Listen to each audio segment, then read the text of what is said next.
মহিলারা বাড়িতে নামাজের বিছানা নামাজ পড়ে অনেক সময় বিছানার কর্নার ভাঁজ করে রাখে, তা না হলে শয়তান নাকি দাঁড়িয়ে যায় বিছানায়। কোরআন সুন্নাহ ভিত্তিক কতটুকু সঠিক কথাটি? খালি গায়ে উযু করার বিধান কতটুকু আর উযু সঠিক হয় কিনা জানাবেন। স্ত্রী জাহান্নামে গেলে স্বামীও কি জাহান্নামে যাবেন? সুন্নাত সালাত আদায় না করলে গুনাহ হবে কিনা? টি শার্ট পরে কি নামাজ পড়া যাবে? বাজারে ড্রেসিং করা মুরগি খাওয়া যাবে কিনা? নামাজে ঠোঁট বন্ধ রেখে সম্পূর্ণ মনে মনে সূরা কেরাত পড়লে নামাজ হবে কিনা? ছোট বাচ্চারা বিছানায় পেশাব করলে তা শুকিয়ে গেলেও কি বিছানা অপবিত্র থাকবে? কোরআন শরীফ তেলাওয়াত করার সময় দুই পা গুটিয়ে বসে তেলাওয়াত করতে পারবো কিনা? বাড়িতে ফরজ নামাজ পড়লে একামত দিতে হবে কি? ছেলেরা যদি জামাতে ফরজ নামাজ আদায় না করে তাহলে নামাজ হবে কি? ঘুমানোর আগে অনেক সময় ওযু থাকে না, তখন কি আয়াতুল কুরসি পড়া যাবে? ঘুমালে বোবায় ধরে, এ থেকে বাঁচার জন্য কোনো আমল আছে কিনা? আযান শেষ হওয়ার আগে কি নামাজ পড়া যাবে? ঘরে একা ফরজ নামাজ পড়লে কি উচ্চস্বরে কোরআন তেলাওয়াত করতে হবে আর উচ্চস্বরে তাকবীর দিতে হবে? জামাতে নামাজ পড়ার সময় ইমাম ভুল করলে পিছন থেকে মুক্তাদির আল্লাহু আকবার বলে ওঠে। এখন কিছু প্রসিদ্ধ ইমামের মুখ থেকে শুনছি সুবহানাল্লাহ বলতে হবে, কোনটা সঠিক? 4 রাকাত বিশিষ্ট সুন্নাত নামাজে সূরা মিলাবো কি না? ঘরে অনেক কিছুতেই ছবি থাকে, যেমন বই, পত্রিকা, ম্যাগাজিন, সেক্ষেত্রে কি ওই রুমে নামাজ হবে? কোনো মহিলা হজ করলে তার নামের আগে আলহাজ লেখা জায়েজ আছে কিনা? কোরআন শরীফ তেলাওয়াত করার সময় দুই পা গুটিয়ে বসে তেলাওয়াত করতে পারবো কিনা? পারবেন, কোনো অসুবিধা নেই। কোরআন শরীফ তেলাওয়াত করার সময় আপনাকে দোজানো হয়ে মাটি সালাতের সময় যেভাবে বসেন সেভাবে বসতে হবে এমন কোনো শর্ত নাই। আপনি ইচ্ছা করলে আসন দিয়ে বসতে পারেন বা অন্য কোনো ভাবে বসতে পারেন, অসুবিধা নাই। কোরআনের প্রতি অসম্মান প্রদর্শন না হয় এরকম কিছু হলেই চলবে ইচ্ছাকৃতভাবে, কিন্তু আপনি আরাম করে বসাতে কোনো সমস্যা নাই, কোরআন শরীফ কোথাও নিষেধ করা হয়নি। বাড়িতে ফরজ নামাজ পড়লে একামত দিতে হবে কি? হ্যাঁ ভাই, যদি আপনি একাকী ফরজ সালাত আদায় করেন, অন্য কেউ জামাতে শরীক হতে পারবে সে সম্ভাবনা থেকে আপনাকে জোরে জোরে একামত দিয়ে তারপরে সালাত আদায় করা উচিত। কোন একটি বর্ণনা দ্বারা বোঝা যায়, হাদিসে কুদসিতে আসছে, একজন ব্যক্তি কোনো এক জায়গায় রাখাল, তিনি একাকী দাঁড়িয়ে আজান দিচ্ছেন এবং একামত দিয়ে সালাত আদায় করছেন। তার আশা যদি কেউ শরীক হয় তার সাথে, যদিও কেউ সেখানে দেখছেন না আপাতত তাকে, তারপরও তিনি করেছেন, এ ব্যক্তির জন্য বিশেষ ফজিলতের কথা রয়েছে হাদিসে কুদসিতে। যার কারণে আমরা বলি, বাসায়ও যদি আপনি একাকী সালাত আদায় করেন, কোনো কারণে জামাত চলে গেলে মসজিদে আপনি একামত দিয়ে নেবেন এবং এমনভাবে পড়বেন যাতে কেউ আপনার সাথে সম্ভব হলে শামিল হতে পারে। এরপরের প্রশ্নে চলে যাচ্ছে। মোহাম্মদ ওমর ফারুক প্রশ্ন করেছেন, ছেলেরা যদি জামাতে ফরজ নামাজ আদায় না করে তাহলে নামাজ হবে কি? নামাজ হয়ে যাবে। একটা হাদিস এক্ষেত্রে আসল সালাতা লিজারিল মসজিদে ইল্লা ফিল মসজিদে, যে ব্যক্তি মসজিদের প্রতিবেশী তার সালাত মসজিদে ছাড়া হবে না। এই হাদিসটির সনদ বিশুদ্ধভাবে প্রমাণিত নয়, হাদিসের সনদের ভিতরে দুর্বলতা রয়েছে, আর সেই কারণে এই হাদিসের সনদের দিকে তাকায় আমরা তার সালাত হবে না সেটা বলবো না। তবে মুসলিমের অবশ্যই জামাতের সাথে সালাত আদায় করা উচিত। নবী সাল্লাল্লাহু আলাইহি ওয়াসাল্লাম যারা বাসায় সালাত পড়ে বা মসজিদে জামাতে শামিল হয় না, তাদের ঘর বাড়ি জ্বালিয়ে দিতে চেয়েছেন। এটা বোঝা যায় এখান থেকে যে জামাতে সালাত আদায় করা ওয়াজিব, বিনা ওজরে এটা তরক করা হারাম এবং গুনাহের কাজ।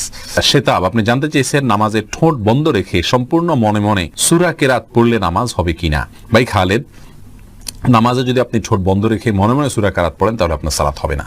কারণ ইসলাম শরিয়াতে যে সমস্ত জায়গায় আমাদেরকে পাঠ করতে নির্দেশ করা হয়েছে, বলতে নির্দেশ করা হয়েছে, সেখানে আমাদেরকে ঠোঁট এবং জিহ্বার উচ্চারণ করে বলতে হবে। ঠোঁটের যদি ব্যবহার না হয়, জিহ্বার যদি ব্যবহার না হয়, তাহলে সেটাকে বলা হয় না, ওইটাকে বলা হয় মনে মনে কল্পনা জল্পনা করা। আপনাকে বলতে বলা হয়েছে, সূরা পড়তে বলা হয়েছে, আর এই পড়াটা হবে মুখ এবং ঠোঁট নড়লে। যদি না পড়েন তাহলে, না নড়ে, তাহলে সেক্ষেত্রে পড়াটা হয়নি। বিধায় মনে মনে যদি আপনি কেরাত পড়েন, সূরা পড়েন, তাহলে সেক্ষেত্রে এটা জায়েজ হবে না। রানা সিদ্দিক জানতে চেয়েছেন, বাজারে ড্রেসিং করা মুরগি খাওয়া যাবে কিনা। ভাই রানা, বাজারে ড্রেসিং করা মুরগি খাওয়া যাবে, তবে না খাইলে ভালো, ঝামেলা মুক্ত। অনেক ওলামা ইকরাম নিষেধ করেন, এই জন্য তারা বলেন যে পানিতে চুবানো হয় ড্রেসিং করার জন্য, সেই পানিটাতে যখন চুবানো হয় নাড়ি বুড়ি যদি ভিতরে থাকে, তাহলে সিদ্ধ গরম পানিতে ওটা চুবানো হলে ওই নাপাক যেগুলো নাড়ি বুড়িতে আছে, পায়খানা ইত্যাদি, সেগুলো গোশতের সাথে মিশে যেতে পারে, এই জন্য নিষেধ করেন।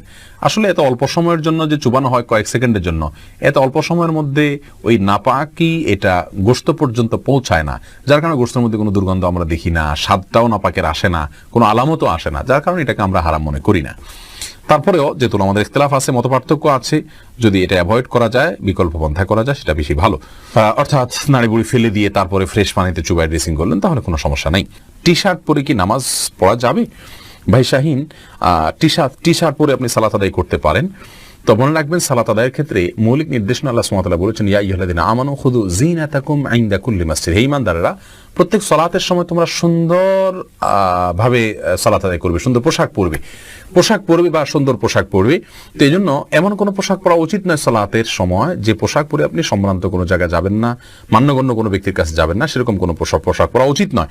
অতএব আপনি চেষ্টা করবেন যে পোশাক পরলে আপনাকে খারাপ দেখা না যায়, দৃষ্টিকটু দেখা না যায়, ভিন্ন ব্যতিক্রম মনে না হয়, এবং আপনি এটা পরে ভালো কোনো জায়গায় যেতে ইতস্ত বোধ করেন না, সেরকম পোশাক পরে সালাত আদায় করবেন। নাবিল শাহরিয়ার জানতে চেয়েছেন, স্ত্রী জাহান্নামে গেলে স্বামীও কি জাহান্নামে যাবে? না ভাই নাবিল, এটা কোনো জরুরি না যে স্ত্রী জাহান্নামে গেলে স্বামীও জাহান্নামে যাবে। লূত আলাইহিস সালামের স্ত্রী জাহান্নামে যাবে, কিন্তু তাই লূত আলাইহিস সালাম তো জাহান্নামে যাবেন না। অতএব স্বামী স্ত্রী একে অন্যের জাহান্নামে যাওয়ার উপর অন্য জাহান্নাম নির্ভর নয়, বরং প্রত্যেকের আমল নির্ভর করবে, আমলের উপর নির্ভর করবে তার জান্নাত জাহান্নাম। আল্লাহ সুবহানাহু ওয়া তাআলা বলেছেন, লাইসা লিল ইনসানি ইল্লা মা সা।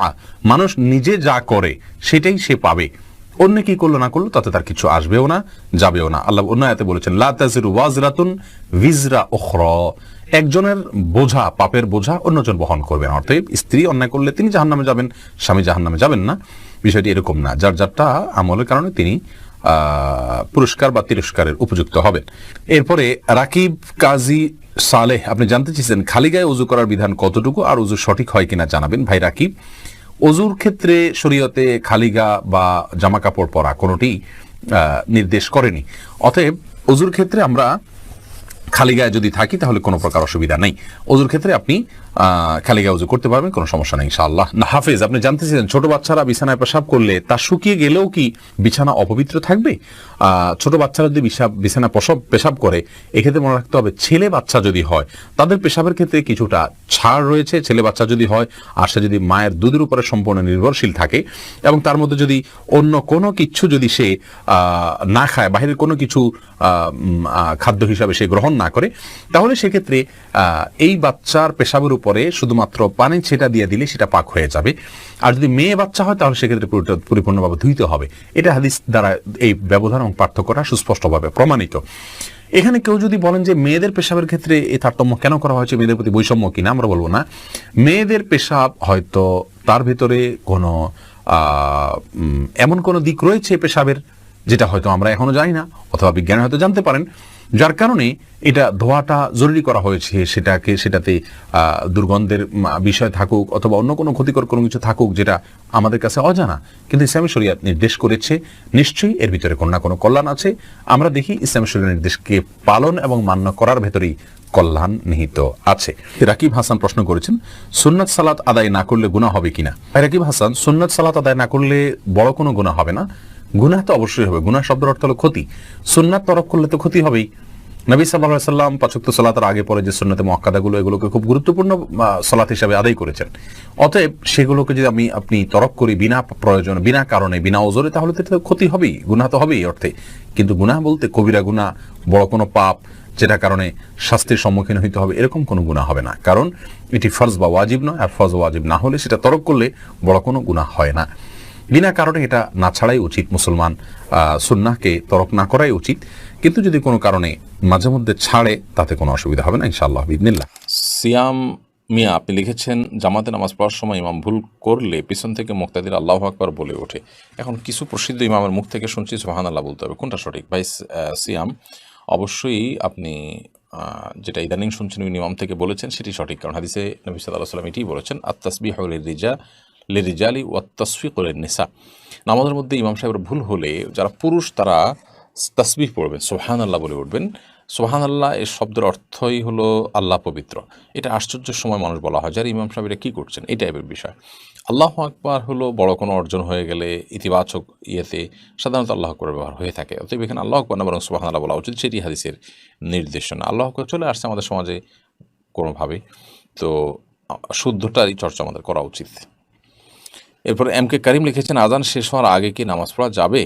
আজান শেষ হওয়ার আগে আপনি নামাজ পড়তে পারেন, তবে আজান যখন শুরু হয়ে যায় তখন আজানের জবাব দেওয়াতে মগ্ন হওয়া উচিত, যেন আজানের জবাব দিয়ে শেষ করে তারপর আপনি নামাজ পড়তে পারেন, সেটা বেশি উত্তম। তবে আজান চলাকালীন সময় যদি আপনি নামাজ শুরু করে দেন তাতে নামাজ হয়ে যাবে, কারণ আজানের জবাব দেওয়াটা ফরজ কিংবা ওয়াজিব নয়। ফাহিম কাউসার লিখেছেন, কোনো মহিলা হজ করলে তার নামের আগে আলহাজ লেখা জায়েজ আছে কিনা? নামের আগে আলহাজ পুরুষের জন্য লেখা যেখানে উচিত না, সেখানে মহিলার জন্য কারণ লিখতে যাবে? একই কথা, পুরুষ মহিলা কারোর জন্য এটা শোভনীয় নয় যে তিনি হজ করেছেন সেটি তার নামের আগে লিখে রাখবেন। এটি তার এখলাস এবং তার যে নিয়তের ব্যাপারটা আছে সেটা নিয়ে রীতিমতো ধোঁয়াশা তৈরি করে। এই জন্য এটা না করা উচিত। এবাদতবন্দেগী এটা মানুষের কাছে বলে বেড়ানো সারা জীবন ধরে এরকম কোনো বিষয় নেই। হ্যাঁ, প্রসঙ্গ তো আসলো, ওখানকার কোনো ঘটনা বললো, সেটা ভিন্ন বিষয়। বাট আপনার আলহাজ, আপনার এই উপাধি এটা সেটে নিজেকে হজ করেছেন সেটি জাহির করা অবশ্যই গুনাহের কথা। বুলবুল তানিম, আপনি জানতে চেয়েছেন, মহিলারা বাড়িতে নামাজের বিছানা নামাজ পড়ে অনেক সময় বিছানার কর্নার ভাঁজ করে রাখে, তা না হলে শয়তান নাকি দাঁড়িয়ে যায় বিছানায়, কোরআন সুন্নাহ ভিত্তিক কতটুকু সঠিক কথাটি? ভাই বুলবুল, বাড়িতে নামাজের বিছানা নামাজ পড়ার সময় কর্নার ভাঁজ করে রাখা, শয়তান দাঁড়াবে সেই ভয়ে, এটা কুসংস্কার। এর সাথে ইসলামের শরীয়তের কোনো সম্পর্ক নাই। কোরআন হাদিসে কোথাও বলা হয়নি যে কেউ সালাতের জন্য দাঁড়ালে তার জানামাজটা যদি বড় হয় তার কোনায় শয়তান দাঁড়াবে, এরকম কোনো কথা নেই। জামাতবদ্ধ সালাতে পুরুষরা যখন পাশাপাশি দাঁড়িয়ে সালাত আদায় করবেন তখন কাতারের মধ্যখানে যদি ফাঁকা থাকে সেখানে শয়তান দাঁড়ায়, এটা হাদিস দ্বারা বোঝা যায়। এজন্য মানে নির্দেশ করা হয় ওয়ালা তাদাউল ফুরুজাত লিশায়াতিন, অর্থাৎ শয়তানের জন্য কোনো মাঝখানে ফাঁকা জায়গা রাখবে না। কিন্তু জায়নামাজের বা মুসাল্লার কোনাকাংশিতে শয়তান দাঁড়ায় এরকম কোনো কথা ইসলামের শরিয়ার কোথাও নাই, কোরআন হাদিসের কোথাও বলা হয়নি, বিধায় এটি ভিত্তিহীন কথা। মাসুক আহমদ আপনি লিখেছেন, ঘুমালে বোবায় ধরে, এ থেকে বাঁচার জন্য কোনো আমল আছে কিনা? দেখুন, আমাদের অনেকেই ঘুমালে যখন আমাদের শরীরের মধ্যে প্যারালাইসিসের মতো ভাব হয়ে যায়, আমাদের সেন্স ঠিক থাকে বা হাত পা কিছুটা নড়াতে পারি না, আমরা সেটাকে বোবায় ধরা বলি। এটা আমাদের সমাজে বহুল প্রচলিত। সাধারণত বোবায় ধরা বলতে আমরা মনে করি যে বোবা জিনে ধরছে, সেজন্য আমরা বোবার মতো হয়ে গেছি, কথা বলতে পারছি না, আওয়াজ নাই এবং নড়াচড়া নাই, অথবা আপনার জিনে ধরার ফলে আমরা বোবার মতো হয়ে গেছি, এটাকে আমরা বোবায় ধরা বলি। আসলে এটা জিনে ধরা, এটি কোরআন হাদিসের আলোকে যেমন প্রমাণিত না, এবং ইসলামী শরীয়তের দৃষ্টিকোণ থেকে এটাকে জিনের ধরার কারণে এরকম হয় তেমনটি বলা হয়নি। বরং এটার বৈজ্ঞানিক ব্যাখ্যা আছে। আমরা জানি যে এটাকে বলা হয় আপনার স্লিপ, কি বলে এটাকে, পক্ষাঘাতগ্রস্ত, মানে ঘুমে স্লিপ প্যারালাইসিস, বা আপনার ঘুমন্ত অবস্থায় পক্ষাঘাতগ্রস্ত হওয়া সাময়িক সময়ের জন্য, অল্প সময়ের জন্য, মুহূর্তের জন্য এরকম হয়ে থাকে।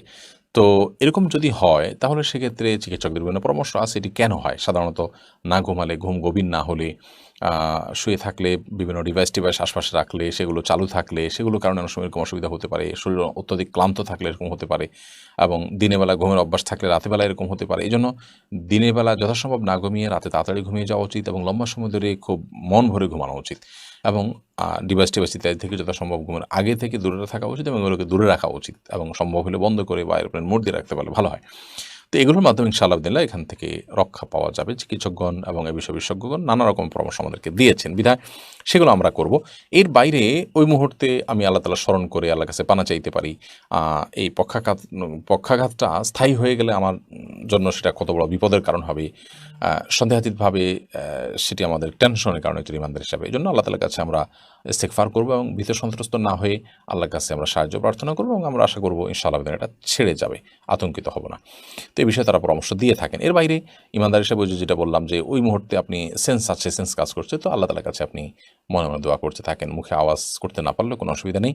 এবং পক্ষাঘাতগ্রস্ত মানুষ, প্যারালাইসিস হওয়া মানুষগুলো কত কষ্ট করে, আমরা এই মুহূর্তের জন্য আমরা এতটা ভীত সন্ত্রস্ত হয়ে পড়ি, তাহলে তাদের জন্য সেটি কত কষ্টের কারণ হয় সেটি আমাদের বোঝা উচিত, উপলব্ধি করা উচিত, এবং আল্লাহর কাছে শুকর আদায় করা উচিত। আল্লাহ আমাদের সুস্থ রেখেছেন, ভালো রেখেছেন। শিলা আক্তার লিখেছেন, ঘরে অনেক কিছুতেই ছবি থাকে, যেমন বই, পত্রিকা, ম্যাগাজিন, সেক্ষেত্রে কি ওই রুমে নামাজ হবে? তাছাড়া বাচ্চাদের বিভিন্ন খেলনাও থাকে। বোন শিলা, ঘরে বিভিন্ন আসবাবপত্রে যদি প্রাণীর ছবি থাকে তাহলে সেক্ষেত্রে সেই রুমে, বিশেষ করে এটা প্রকাশ্যে যদি থাকে টাঙানো ইত্যাদি, তাহলে সেখানে নামাজ না পড়ে, যেখানে নাই সেখানে নামাজ পড়া উচিত। অথবা ওখানে নামাজ পড়তে হলে সেটিকে যথাসম্ভব ঢেকে কোনো কিছু দিয়ে চাপা দিয়ে তারপরে, বা ড্রয়ার ইত্যাদিতে রেখে তারপর নামাজ পড়া উচিত।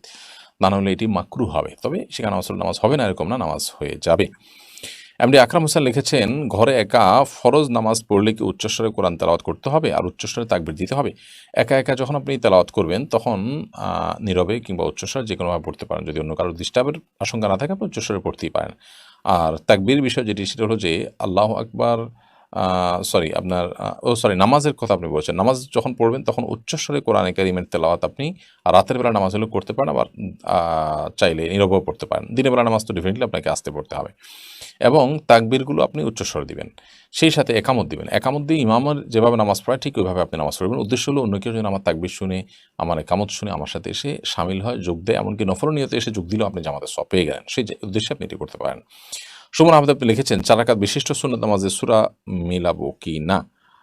জি, সুন্নত নামাজ হলে যে সূরা মেলানো লাগবে না ব্যাপারটা সেরকম না। সুন্নত নামাজেও সূরা মিলাবেন। আব্দুস সাত্তার লিখেছেন ঘুমানোর আগে অনেক সময় অজু থাকে না, তখন কি আয়াতুল কুরসি পড়া যাবে? অবশ্যই পড়া যাবে। আয়াতুল কুরসি পড়ার জন্য অজু করা জরুরি না। মুখস্থ তেলাওয়াত করতে হলে অজু আবশ্যক না। বিধায় আপনি অবশ্যই ঘুমানোর আগে অজু না থাকলে আয়াতুল কুরসি কেন 3 কুল কোরআন কারীমের অন্যান্য সূরাও আপনি পাঠ করতে পারবেন।